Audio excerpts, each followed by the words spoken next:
এরপরে প্রশ্ন হলো, আমি নিজ হাতে তাড়াই বাঁশের বাঁশি বানাই এবং বিক্রি করি। বাঁশি ও বাঁশির সুরের প্রতি আমার এক ধরনের ভালো লাগা কাজ করে। প্রশ্ন হলো, এই টাইপের বাঁশি বানানো এবং বিক্রির ব্যাপারে শরীয়তের কোনো নিষেধাজ্ঞা আছে কিনা।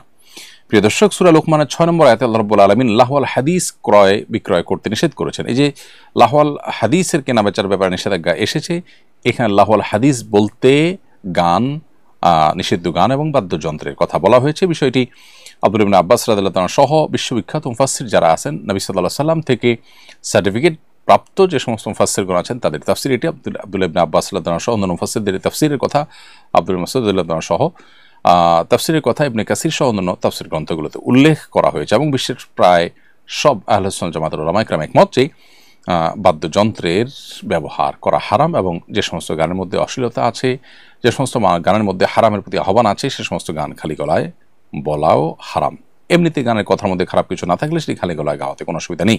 তো এই বাঁশি যেটা আপনি তৈরি করছেন, এটা যেহেতু বাদ্যযন্ত্রের কাজ দেয়, অতএব এটি আপনার ভালো লাগা কাজ করলেও আপনাকে বর্জন করতে হবে যে মুসলিম।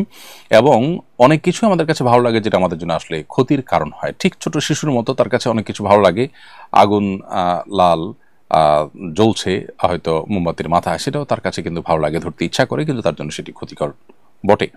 সো আল্লাহ রাব্বুল আলামিন যেটা আমাদের জন্য নিষেধ করেছেন সেটা আমাদেরকে ক্ষতিগ্রস্ত করবে। এই বাদ্যযন্ত্রের তাল, এটা লয়, এটি আমাদের মধ্যে শয়তানের সাথে কানেকশন হওয়ার একটা পথ আমাদের মধ্যে তৈরি করে দেয় এবং স্পিরিচুয়ালি আমরা ক্ষতিগ্রস্ত হই। আপনি দেখবেন যে এগুলোতে যারা আসক্ত তারা দিনের পথে খুব বেশি ফিরে আসতে পারেন না, বরং যত শিরক আছে, যত পুজো আছে, এগুলোর অপরিহার্য আইটেমই হলো এই বাদ্যযন্ত্র।